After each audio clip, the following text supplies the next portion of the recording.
Diablo 4, Overwatch 2, Classic WoW expansions? It's time to make some Blizzcon predictions.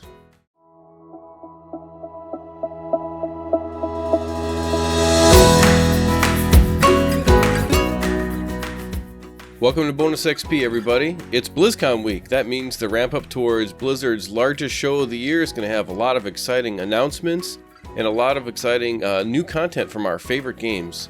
So we'd like to get right in the mix with you with our predictions for what this year's BlizzCon will reveal and what kind of exciting things that we think are going to be the most important parts of this year's BlizzCon.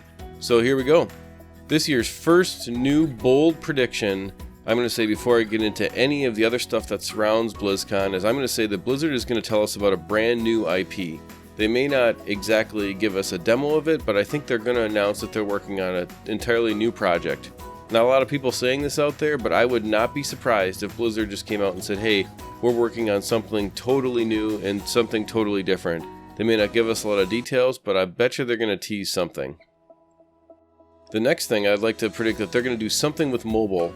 Even though it's not a mobile-friendly audience at BlizzCon, I think they're going to try to say that we're going to use mobile to augment one of the primary IPs that they have today. So like World of Warcraft, Diablo, Overwatch, something along those lines. They're going to try to do something with mobile to enhance the ability for a player to stay engaged with the game for longer when they're not logged in online. And of course, I think the main announcement has been leaked everywhere is Diablo 4. Which the Diablo community definitely is going to be excited about that. They definitely need some love. It's been a long time coming, and I think everyone's pretty excited to see what the gameplay is going to be like. I know I was a huge Diablo fan in the original, and Diablo 2 was one of my favorite games of all time, and so I'm pretty excited to see what Diablo 4 is going to be. I don't know if I'll have as much time to play it as I want, but I'm still going to check it out. And then of course Diablo 2 Remastered is going to be exciting. That's going to be really fun to see what Blizzard does with that. I'm pretty sure that's coming. It's been kind of leaked in various places around the internet, and it's fun that Blizzard takes our favorite games from long ago and sells them to us again in a way that we can buy them with updated graphics and updated settings. Pretty excited to see where that goes. Along with Warcraft 3 Remastered, there is something on the schedule that's going to talk about announcements around Warcraft 3 Remastered. If you were one of the people that bought the pre-order, that is due out to us by the end of the year. Hopefully Blizzard meets that. There's some alpha footage out on YouTube. Go search for it. And it looks like they've done a lot of graphics improvements, and we're pretty excited to see where that goes. Overwatch 2, definitely something that community may get an expansion for Overwatch. Not sure. I'm not really an Overwatch player, but I do know that there are people that play that game and really like it, so that community should get something. Unfortunately for StarCraft, I'm a long-time StarCraft player, and I don't think StarCraft or StarCraft 2 is going to get anything. I think those IPs are pretty dead at this point. Blizzard will still maintain it because it has a shrinking but loyal fan base, and so I don't think StarCraft people are going to get much love, and that kind of makes me a little bit sad. But on to the main show, the main event, World of Warcraft, and here's where I think World of Warcraft is going this year. I think we're going to get a new expansion. I think that's pretty much obvious and a foregone conclusion at this point.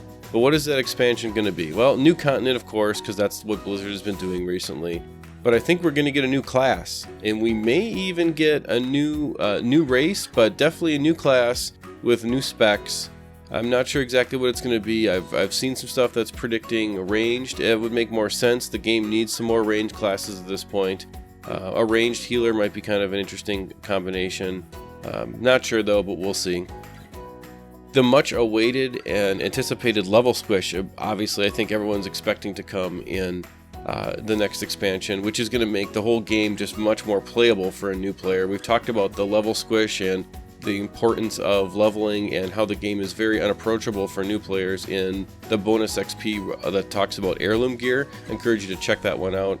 We kind of go into a little bit more detail about that, but definitely that's coming. We could see a new faction. I'm going to make a prediction here that we're going to see a faction revamp at the very least, but I will say that I do believe that we could see a third faction. It could be a way for Blizzard to balance out what's going on with the Horde and Alliance imbalance and kind of the problems that poses with different battle groups and different things where one faction is the Zerg faction and you can't get enough people to PvP, for example.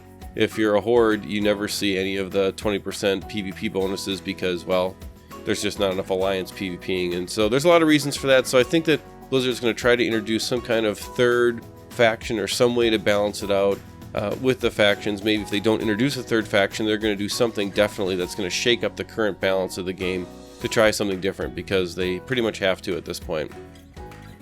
Well, that's pretty much it. Wanted to keep this video short. I know I'm excited for BlizzCon. I've got my virtual ticket. I encourage you to get yours. If you're not interested specifically in the Saturday panels where they go into a lot of detail with the virtual ticket, it allows you to see the panels that are at BlizzCon that talk about things like art and internal systems and all that stuff.